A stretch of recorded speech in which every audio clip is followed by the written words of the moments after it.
Itu Pak, kembarannya. Alhamdulillah hari ini Pak Anies sudah rapuh ke sini. Yuk kita ngobrol bersama dengan Pak Anies. Aku syaratnya panjenengan monggo lenggah rumi. Gampang sekeco. Nanti kali pun. Monggo lenggah rumi, monggo. Kayaknya berdiri saja nih. Biar yang belakang juga kelihatan. Mau duduk juga. Duduk.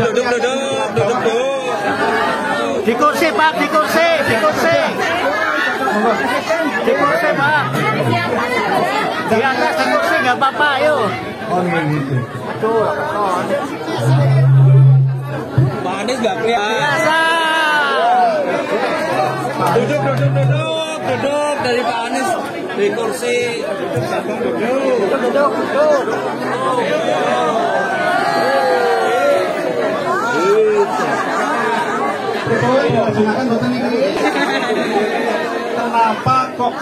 Kenapa kok berkenan untuk jauh-jauh mau menyempatkan ke dusun kecil Kali Bacin, nggih? Kali niku nggih, Kali Bacin niku adalah bau yang tidak sedap. Lah wong bau yang tidak sedap kok didatangi. Monggo Pak Anies.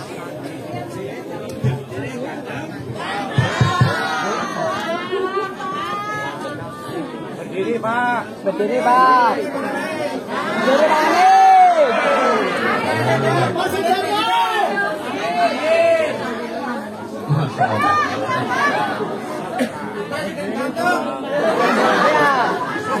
Kalau ini jadi deg-degan malah. Assalamualaikum warahmatullahi wabarakatuh. Alhamdulillah wa syukurillah wa la haula wa la quwwata illa billah. Allahumma sholli wa sallim wa barik ala sayyidina Muhammad wa ala alihi wa sahbihi ajma'in. Amma ba'du.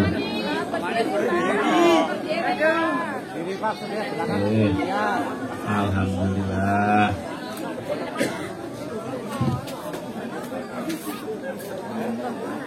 Anies Presiden. Anies Presiden. Allahu Akbar. Berdiri.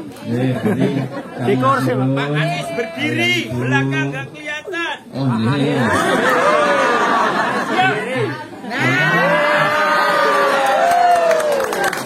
Bagian nampi perintah mawon Pak Kanasirun, Ibu lan sedherek-sedherek sedaya, kula bersyukur malam hari ini sakit silaturahmi kalian warga desa Videonya nanti aja. Lancang Kali Bacin. Tapi sampai di sini orang wangi semua ya. Warganya wangi. Jadi karena Sirun tadi tanya apa sebabnya kok sampai ke sini. Saya dulu pernah di Banyumas agak lama ketika zaman kuliah. Nggih. Lur biyen pas KKN sempat tinggal dan Keracak Aji Barang. Lajeng kula badhe silaturahmi ten Banyumas. Lajeng mencari informasi. Nah, pas dari informasi kami mendengar tentang seorang budayawan, sastrawan, penulis Kang Nasirun. Jadi, bilang oke, bismillah. Kami ingin mampir silaturahmi, lihat yang ada di sini. Jadi tadi saya sempat masuk ke balai pustaka. Lajeng balai pustaka sebelah sana ya. Kemudian lihat koleksi. Rasanya seperti kembali ke masa lalu. Sudah pada pernah lihat belum? Sudah, malah bosan mungkin ya. Saya datang dan terkagum-kagum. Saya menemukan kula wau ningali buku-buku ingkang kula sinauni pas SD SMP.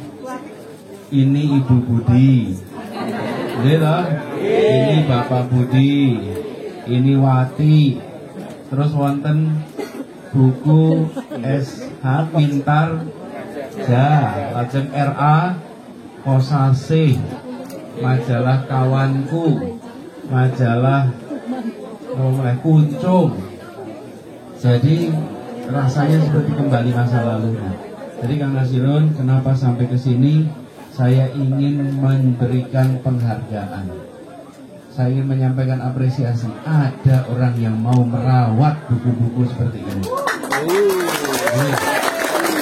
Ada orang yang mau menyimpan. Coba kalau tidak ada, siapa yang mengerjakan ini? Terus buatan Bapak Ibu. Terus kalau silaturahmi badhe ngaturaken penghargaan kalian Kang Nasirun, kalian Ibu sudah menghibahkan waktunya, uangnya, betul tidak?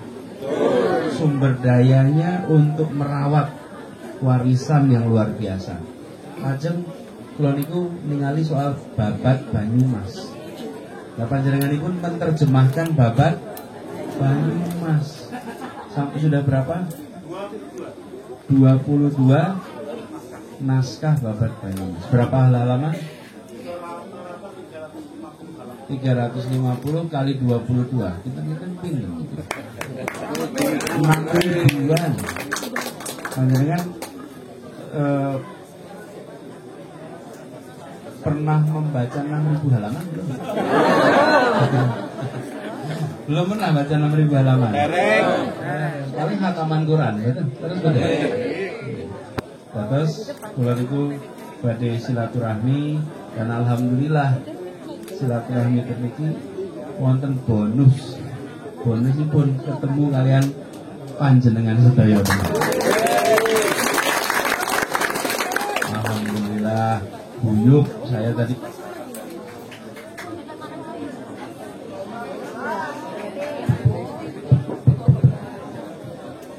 Tadi pas datang dari depan sana sudah langsung ketemu warga. Saya sampai di sini rencananya mau turun, ternyata muter dulu. Tawah rumin terus baru turun. Alhamdulillah ketemu warga yang penuh semangat. Insya Allah panjenengan selalu sehat. Mudahkan semua urusannya.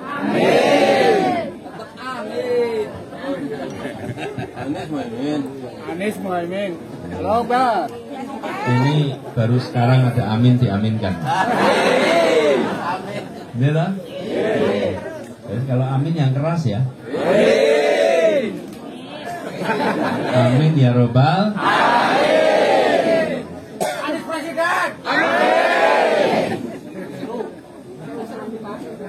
Mandi Rancar maju. Amin. Jadi kami bersyukur sekali. Itu penjelasannya Kang Nasirun, mengapa saya sampai di sini. Di sini Pak Anies, kami juga membina beberapa kesenian tradisional masyarakat. Salah satu yang berkembang di sini adalah gubrek lesung. Kelompok gubrek lesung mana?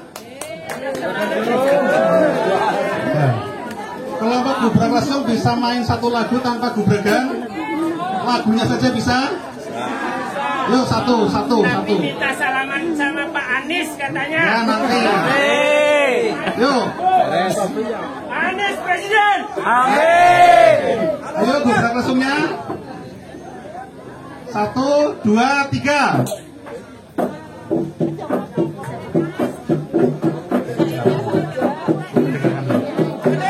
Antang harus dengarkan ya.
saja. Indonesia butuh sing soleh, butuh sing benar, butuh sing pintar.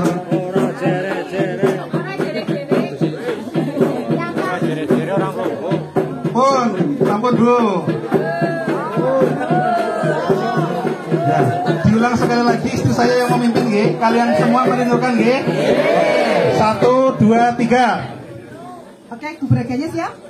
Ayo, Bu Narisem tolong dipimpin. 1, 2, 3. Bapak Anies Baswedan, Bapak Bapak soleh, ganteng lan pinter, ganteng lan pinter, ora cere-cere. Bapak Anies Baswedan, Bapak dewe, Bapak ganteng, soleh lan pinter, ora cere-cere. Bapak Anies Baswedan.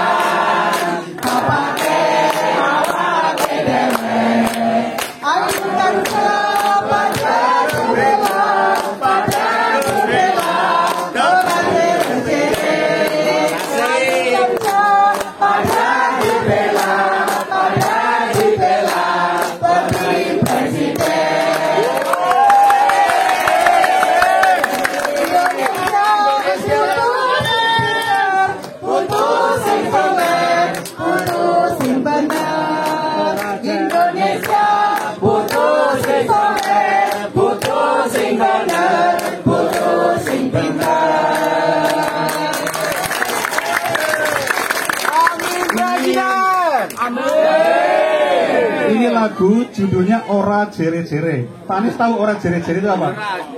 Ora Jere-Jere itu bukan cuma katanya, tapi ini adalah faktanya. Fakta yang pertama adalah beliau itu soleh. Yang kedua,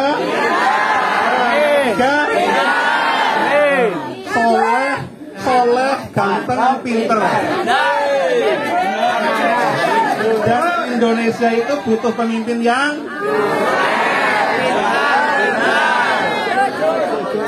soleh, yang pinter, yang benar. Kita berharap pemimpin ke depan Indonesia adalah sosok yang pinter, soleh, benar. Tepuk tangan untuk Anies Baswedan. Monggo, dilaksanakan Pak Anies, Bapak dipilih ngobrol kali masyarakat. Anies Baswedan. Masya Allah, mudah-mudahan diringankan menjalankan amanahnya. Dibuat dekat dengan istiqomah. Dengan ikhlas. Terus Bapak Ibu Sedoyo, ini mumpung kita bisa ketemu, saya juga ingin mendengar. Barangkali deh, Kang Nasirun, apa yang mungkin ingin diungkapkan oleh para wargi sedaya, mbok menawi kula saged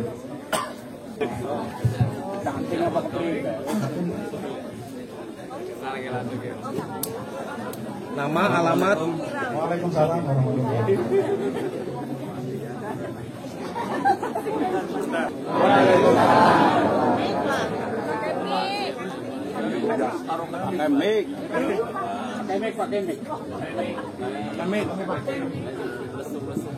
Yang saya harapkan dan seru saya selaku orang desa.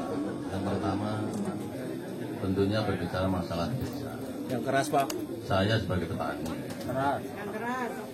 Pertama biasanya masalah pupuk menjadi masalah. Kalau mau beli pupuk harus pakai kartu. Sudah pakai kartu harus sudah simpanan. Kalau tidak benih itu pun susah. Nah, ketika sarana-sarana produksinya mahal, tapi begitu panen harga anjlok.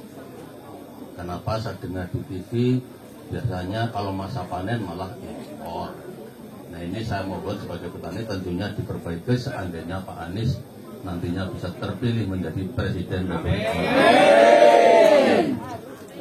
Kemudian yang kedua, wong tani ya kepengen pinter, anaknya kepengen kuliah, tapi rata-rata anggar tamat arep kuliah jere ora biaya sebab mlebu kuliah niku melarang.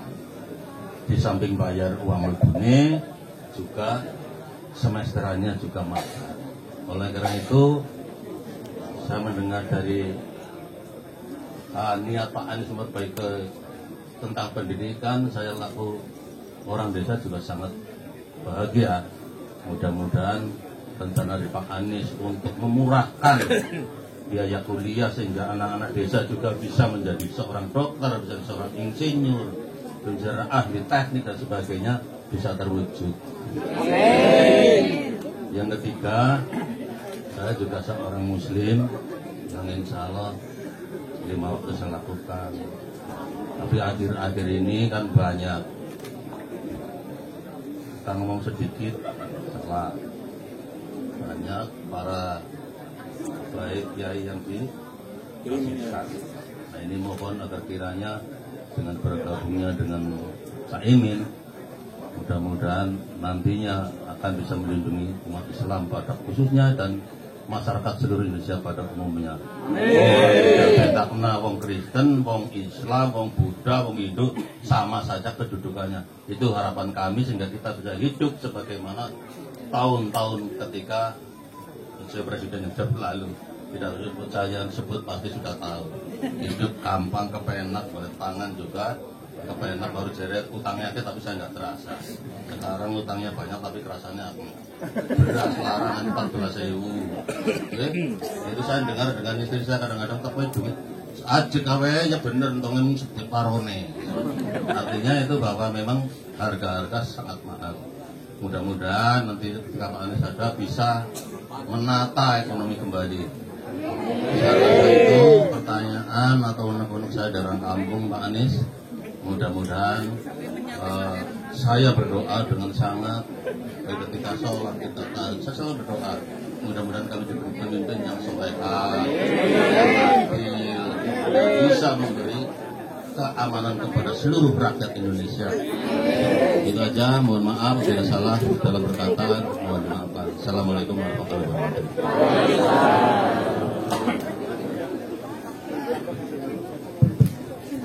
Bapak Jinsel Asmo, Pak Warsono. Pak Warsono matur nuwun. Pak Haji Warsono nggih. Relawan ram. Polsek. Ini puteranipun, Pak. Putu. Cucunya berapa, Pak? 13. Masya Allah. Itu namanya orang kaya yang sesungguhnya. Pak Warsono dan saudara-saudara semua, saya berdiri aja ya. Jadi betul sekali, kami itu, saya menerima tugas sebagai calon presiden. Bukan kami mengajukan diri, Pak. Kami diberikan amanat.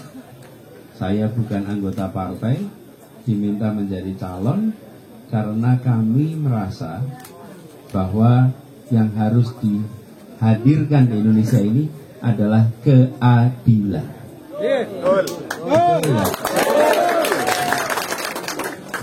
Keadilan itu yang tadi diceritakan. Kami selalu bilang bagaimana petani yang sudah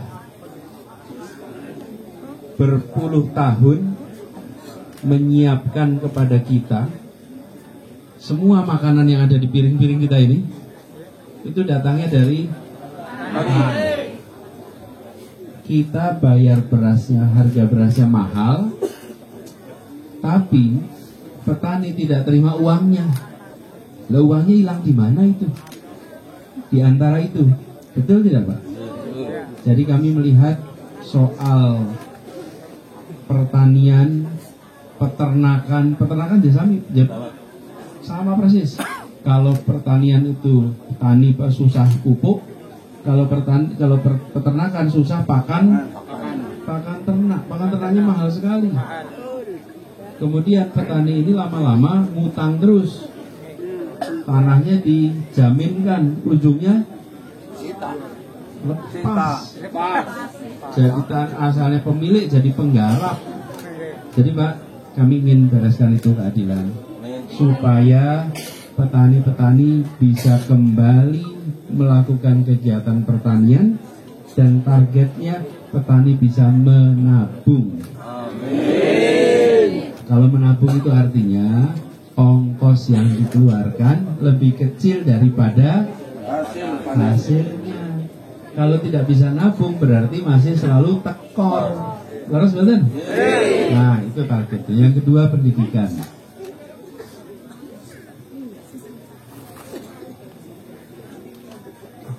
Kulo niki lulusan Universitas Gadjah Mada. Rumiyin pas kulo kuliah SPP ini pun Rp97.000 per semester. Ya. Ongkos sesungguhnya Rp1.000.000. Jadi apa? 900.000 itu dibayar oleh pemerintah. Mahasiswa cuma bayar 10%. Dan 90% dibayar oleh pemerintah. Pendidikan itu memang mahal. Pendidikan itu memang mahal. Tetapi keterbelakangan itu lebih mahal. Ketertinggalan itu lebih mahal. Jadi kami merencanakan agar biaya pendidikan lebih banyak ditanggung oleh negara daripada ditanggung oleh keluarga. Tetap mahal, tapi yang nanggung siapa? Yang nanggung negara. Dulu juga begitu. Rp1.000.000 per anak itu mahal, Pak. Tapi yang nanggung negara. Sehingga anak siapa saja bisa kuliah. Jadi ketika kami kuliah teman-temannya macam-macam. Nah, kenapa saya merasa ini penting? Orang tua saya itu yang pertama kali merasakan kuliah. Saya generasi kedua. Ibu saya adalah orang pertama yang kuliah di kampungnya. Orang pertama, perempuan pertama yang kuliah di kampungnya. Dan kakek kami yang tidak pernah baca juga. Adanya mendengarkan radio. Waktu itu kan pakainya radio ya. Dengar radio, tidak pakai baca. Tapi anaknya dikirim kuliah. Nah, kami merasakan mereka yang dapat kesempatan belajar, kesejahteraannya menjadi lebih baik. Ya, itu.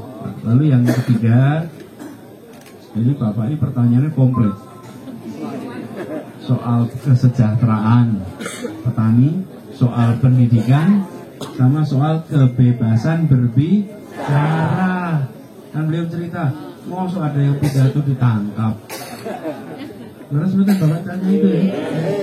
Ya, itu yang harus dikembalikan. Jangan sampai kita ini takut. Negeri ini merdeka, tidak boleh ada rasa takut untuk mengatakan yang menjadi pikirannya. Apalagi mengatakan kenyataan. Mau menyatakan kenyataan kok malah ditangkap. Insya Allah Pak, itu nanti bagian dari ada banyak pasal-pasal karet gitu yang membuat itu terjadi. Ini lokasi kita diskusi ini jauh dari ibu kota. Tapi mutu pertanyaannya lebih baik daripada ada di ibu kota.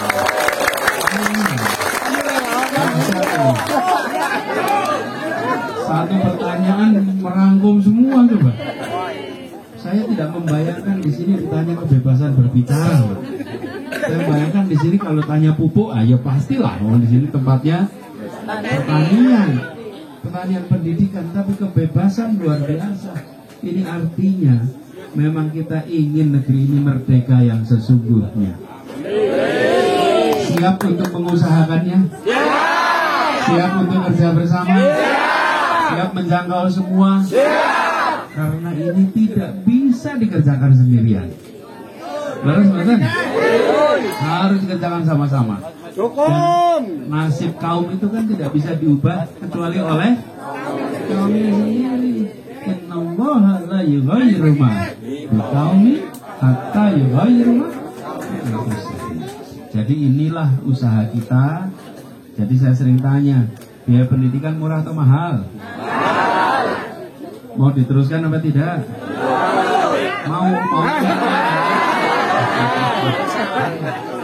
Mau diteruskan mahalnya? Berarti perlu apa? Perlu apa? Kebutuhan pangan, beras murah atau mahal? Mau diteruskan atau tidak? Berarti perlunya? Itulah perubahan. Nah, perubahannya bukan untuk perubahan apa? Perubahan untuk keadilan. Kita ingin adil. Saya sering mengatakan, kita membesarkan yang kecil tanpa mengecilkan yang besar. Yang besar biar besar tidak apa-apa, tidak usah dimusuhi. Tapi yang kecil jangan dibiarkan kecil, yang kecil. Ya, terus Pak, mungkin mengatakan jawaban Pak, mudah-mudahan memenuhi harapan. Begini Pak Nasirun, sudah saya sampaikan sekali lagi, Ibu Bapak matur nuwun kehadirannya. Insya Allah silaturahmi ini bukan silaturahmi yang terakhir. Insya Allah nanti satu saat bisa kembali lagi di sini, silaturahmi lagi. Doakan biar ini lancar, sukses, dan bisa menjalankan amanatnya dengan baik. Monggo, Pak Nasirun. Bapak Ibu, Pak Anies rawuh tenggen kula niku karena saya penulis. Tahu penulis nggih? Kenapa saya menjadi penulis? Karena ayah saya tidak bisa membaca. Ini bapak saya Pak Anies. Ini. Ini sosok yang menginspirasi saya. Jadi dari seorang ayah yang tidak bisa membaca, melahirkan saya yang bisa menulis. Saya sudah menulis 135 buku.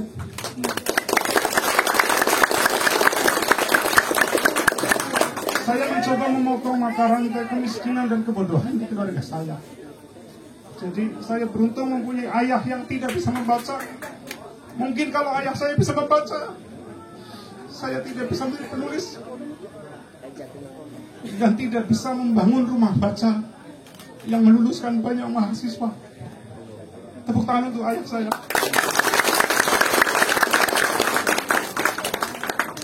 Dan kenapa saya terus menjadi seorang penulis, meskipun ternyata menjadi seorang penulis itu menjadi seperti seorang nelayan kaum yang sukanya makan nasi.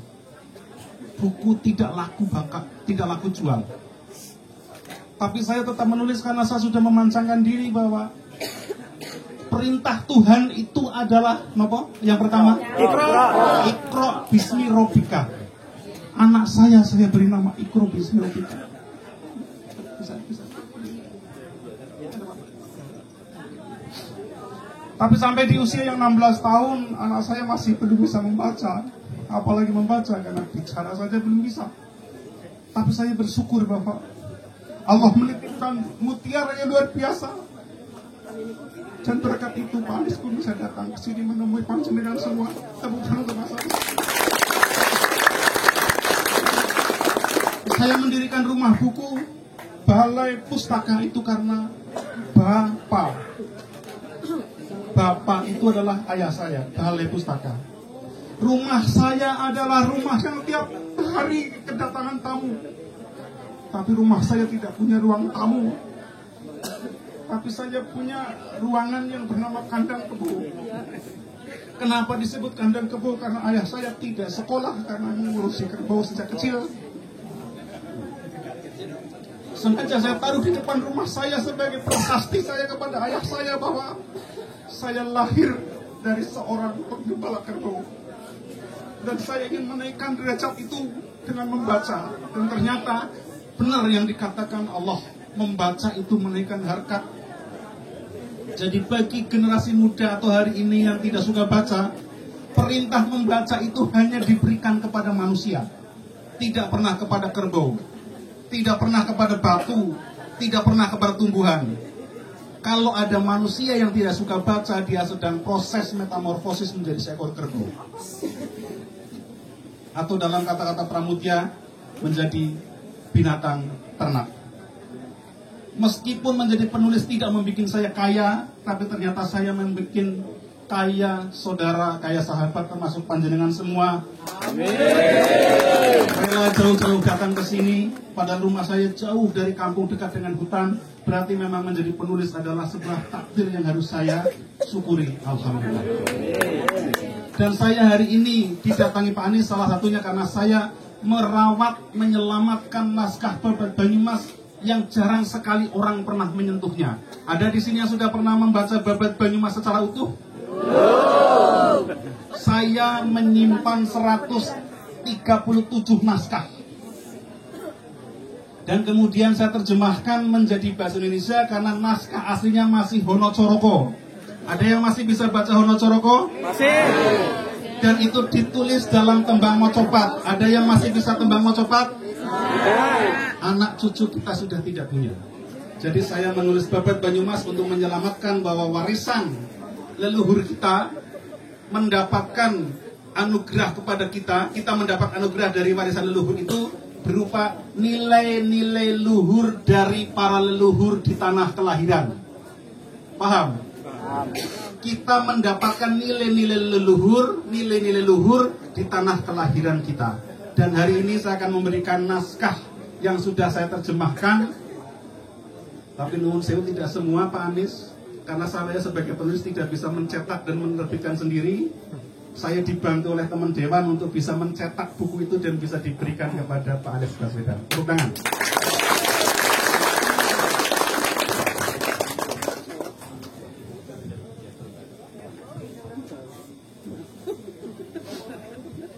Ini naskah paling tua, 1816. Naskah Babat Banyumas Mertadirjan ditulis pada waktu Mertadirja III. Pirso Mertadirja sinten? Itulah masyarakat Banyumas lupa dengan leluhurnya. Berikutnya adalah Babat Banyumas Wiryatmaja. Jadi kalau Babat Banyumas Mertadirja isinya dongeng, Babat Banyumas Wiryatmaja, ada yang tahu Wiryatmaja? Ini adalah pendiri BRI. Dulu adalah Patih Purwokerto. Di dalam naskah Babat Banyumas Wiryatmaja, kita akan membaca perkembangan Banyumas sejak masa-masa kerajaan sampai dengan Belanda. Contoh paling gampang, di sini ditulis kapan sepeda masuk Banyumas. Ada yang tahu? Motor masuk Banyumas. Mobil, kereta, jalan aspal, pasar, rumah sakit, sekolahan, ormas. Luar biasa lengkap, termasuk kapan PDAM ada, kapan listrik masuk di Banyumas. Ini ditulis 1898. Ada yang sudah lahir? Kalau belum berarti panjenengan wajib baca dua naskah ini. Naskah berikutnya, bukunya gratis. ini adalah Brata Dimejan. Ada yang tahu Brata Dimejan itu siapa? Ya sudah kalau nggak tahu. Dan ini adalah Danurjan. Ada kebanggaan Banyumas menjadi leluhurnya Raja-Raja Jogja karena Bupati Banyumas Yudanegara kemudian diangkat menjadi patih pertama Jogja dengan gelar Danurja. Danu itu banyu, reja itu mas. Jadi Banyumas sampai ke sana, makanya kemudian itu menikah dengan anaknya Sultan dan lahirlah Raja-Raja Jogja. Ini adalah Danurja. Bedanya apa dengan naskah yang lain? Ini adalah silsilah lengkap keturunan Banyumas ada di sini. Kita wajib bangga sebagai rakyat Mandirancang karena satu dari anak Joko Kaiman, anak yang ke-6, perempuan Purwosari itu dibabat ditulis ditempatkan di Banyumas di Mandirancang. Tepuk tangan Mandirancang. Selain menerjemahkan Babat Banyumas yang menjadi wilayah Banyumas, saya juga menerjemahkan Babat Pasir yang akan saya launching Sabtu besok dalam rangka Hari Jadi Kabupaten Purwokerto. Ada yang tahu Hari Jadi Kabupaten Purwokerto kapan?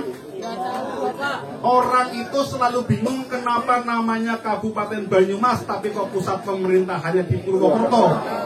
Ngerti ya? Sejak dunia mengalami proses malaise, kemelaratan ekonomi itu, Kabupaten Purwokerto itu dihapuskan 1936, digabung menjadi sebutannya Kabupaten Banyumas, tapi pusat pemerintahannya di Purwokerto. Kenapa? Alasannya karena Banyumas tidak dilewati kereta api. Padahal pada waktu itu jalur kereta api itu adalah jalur kemajuan ekonomi. Kita lihat Banyumas Mandiran San Parikaraja ada Brugabang, itu jejak kejayaan kereta api di Purwokerto dan Banyumas. Tepuk tangan.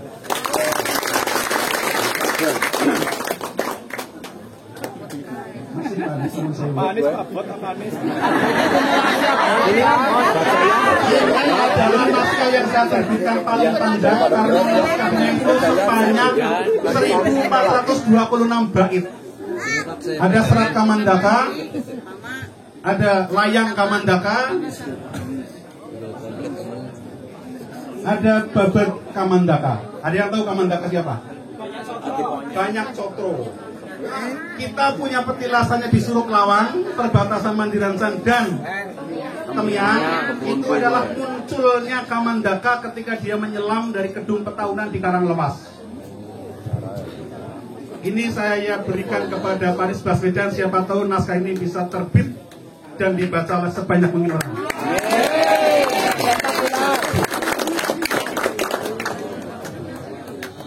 Berikutnya yang akan saya berikan ke Pak Anies sebagai oleh-oleh, karena saya hanya bisa menulis, tidak bisa memberikan oleh-oleh lain. Ini adalah babat pasir luhur. Bapak Ibu tahu kalau dulu orang-orang tua menyebut Purwokerto itu dengan Purakerta? Yang benar itu Purwokerto atau Purwakerta? Yang benar adalah Purwakerta. Dari mana Purwakerta itu berasal? Purwakerta itu berasal dari Purwa, itu adipati pasir luhur yang bernama Purwakencana. Kertanya itu adalah pasir luhur, terakhir itu adalah Kertawibawa. Nah itu orang pasir ya. Dari pasir ibu kotanya itu pindah ke Pansurawis di belakang Pasarawage, dinamakan kota Purwakerta.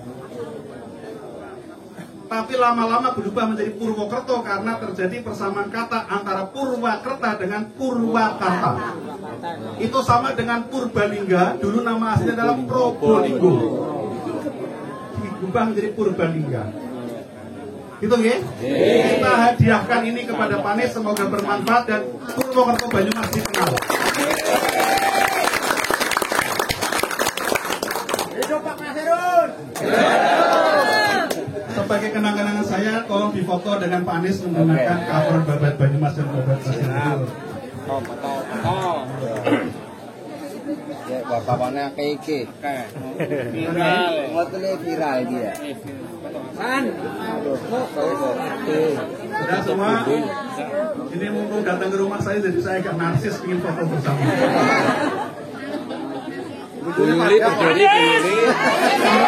Anies! Anies! Allahu Akbar!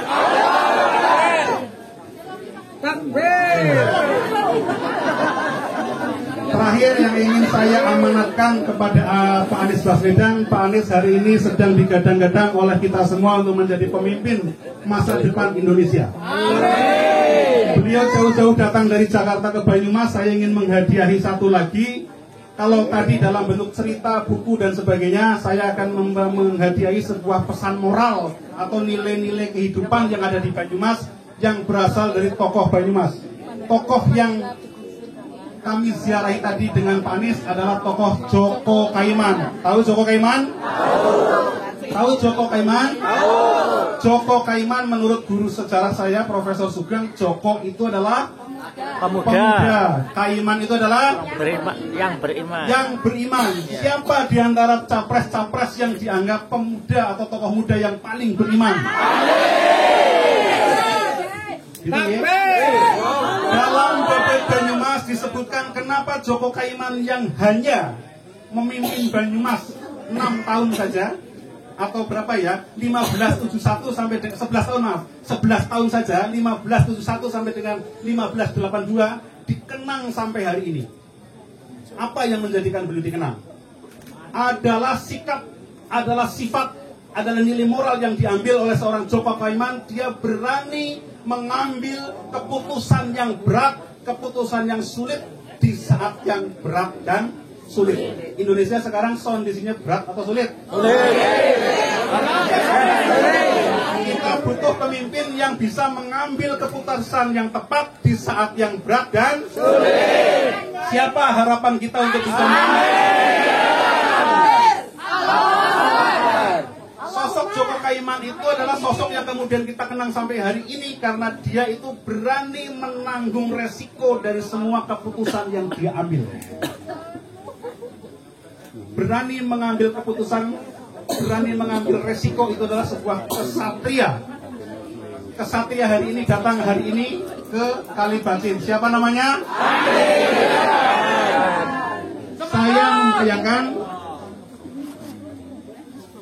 Saya membayangkan atau mengkreasikan, selain saya menulis Babat Banyumas, saya juga merancang wayang-wayang Babat Banyumas. Ini adalah wayang ranyangan saya yang menceritakan Babat Banyumas, dan ini adalah tokoh yang saya gambarkan sebagai gantengannya mirip.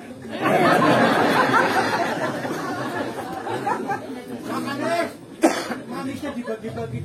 Nah, hari ini sebagai oleh-oleh yang berikutnya, saya akan memberikan wayang ini sebagai simbolis bahwa kami masyarakat Banyumas menginginkan sosok pemimpin Indonesia masa depan adalah sosok seperti Joko Kaiman. Karena yang bikin wayang ini adalah saya, tapi yang membuat menjadi wayang ini adalah teman saya yang anggota dewan. Karena saya tidak punya uang untuk bikin wayang, yang membiayai ini yang biar memberikan langsung kepada beliau. Monggo Pak Atik.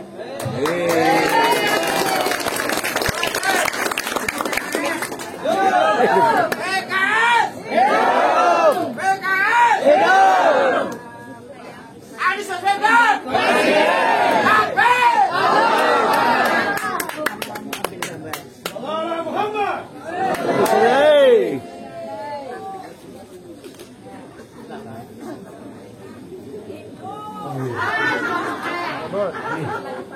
Nih, oh ya, ada oleh-oleh lagi tambahan dari Bu Atik. Ini adalah anggota dewan dari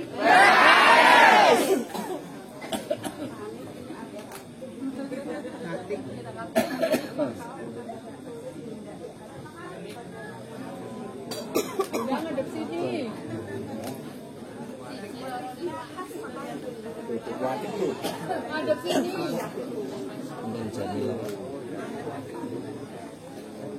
Adep sini, Bunda. Bunda, madep sini.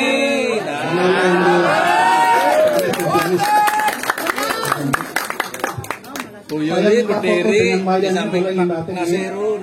Saya akan foto dengan Pak Anies tapi pakai wayang Joko Kaiman. Monggo Pak Anies.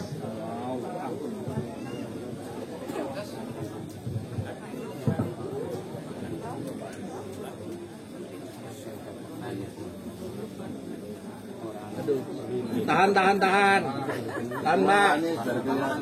Tahan, Mbak. Ya. Asik. Mantap.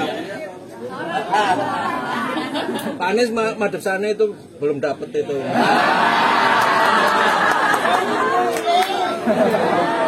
Nah gitu masih Pak.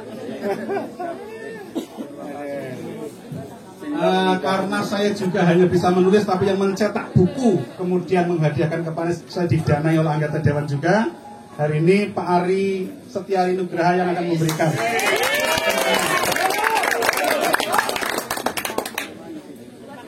Ini dari wilayah Ustadz Jasiman, tapi karena hari ini beliau berhalangan hadir, diwakili oleh Ustadz Ari Setiari Nugraha. Madep sini Pak. Nah.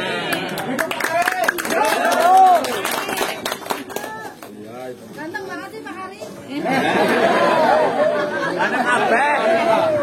Ada kabeh kok. Ayam cantik.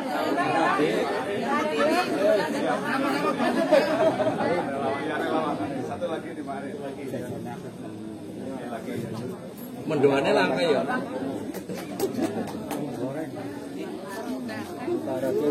Tahan.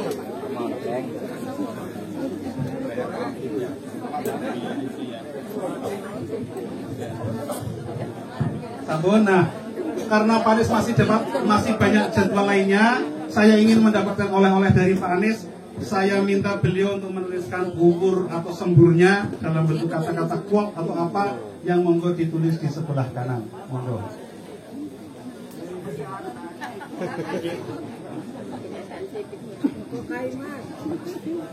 Kejutan jadi penulis mendadak. Tapi sebelumnya saya ingin menyerahkan kenang-kenangan kecil.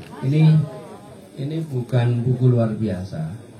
Ini adalah sekedar sebuah catatan terkait dengan sebuah joglo yang digunakan sebagai salah satu pondok pesantren tertua di Jawa. Kalau pesantren sudah ada lama, tapi yang nyantri dari sekitar pesantrennya. Kalau pondok itu tempatnya mukim, menginap.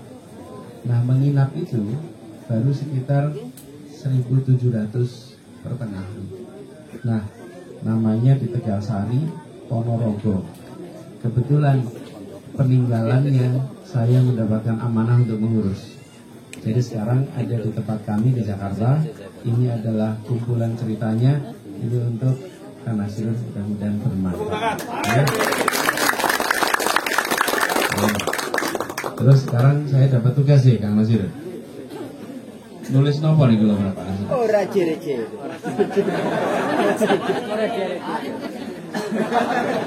Tadi apa orang? Orang jere-jere. Jadi itu orang mong jari nih gitu ya. Jadi jere-jere itu jari ya. Orang mong jari. Orang bayan-bayan. Ya. Orang ngapak orang kepenak. Asik ya. Mencocok. Nyong nggih pun nate. Napa sinau cara ngapak nggih. Yang tak suka. Nah, udah tulis ya.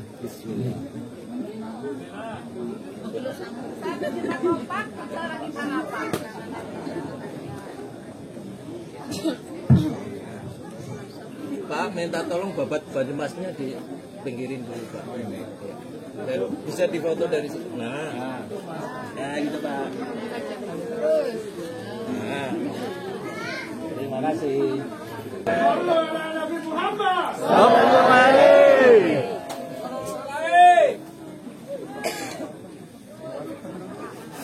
Kalau Bu Susi kayak ngapa kayak? Dari ngapa? Bu Susi kayak lagi apa?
Yuli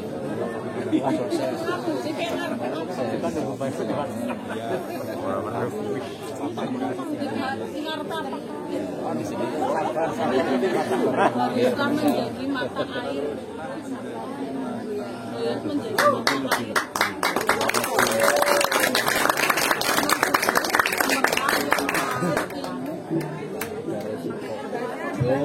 Rasa Anies. Awas deh. Teruslah menjadi mata air nan jernih dan cemerlang yang mengalirkan ilmu, kebijaksanaan, serta wawasan bagi semua. Teriring rasa hormat dan kagum kepada Kang Nasir. Ini spontanitas karena saya tidak diberitahu akan menulis. Jadi yang muncul aja yang dituliskan. Mudah-mudahan setara dengan kemampuan menulisnya Kang Nasir. Ora jere-jere coba aja. Mungkin janjane kula niku dites. Dites sih, iki poin ae nulis loh. Mugi-mugi lulus ya Pak Nasir. Bapak Ibu sedaya kula badhe ngaturaken matur nuwun. Terima kasih sudah disambut, sudah bisa silaturahmi. Seperti tadi saya sampaikan, insya Allah pertemuan ini berkah. Insya Allah kita diberikan umur panjang. Insya Allah pada waktu yang akan datang bisa silaturahmi. Izinkan saya meneruskan perjalanan. Kita masih harus meneruskan. Insya Allah kita jumpa lagi. Terima kasih. Assalamualaikum warahmatullahi wabarakatuh. Saya sama keluarga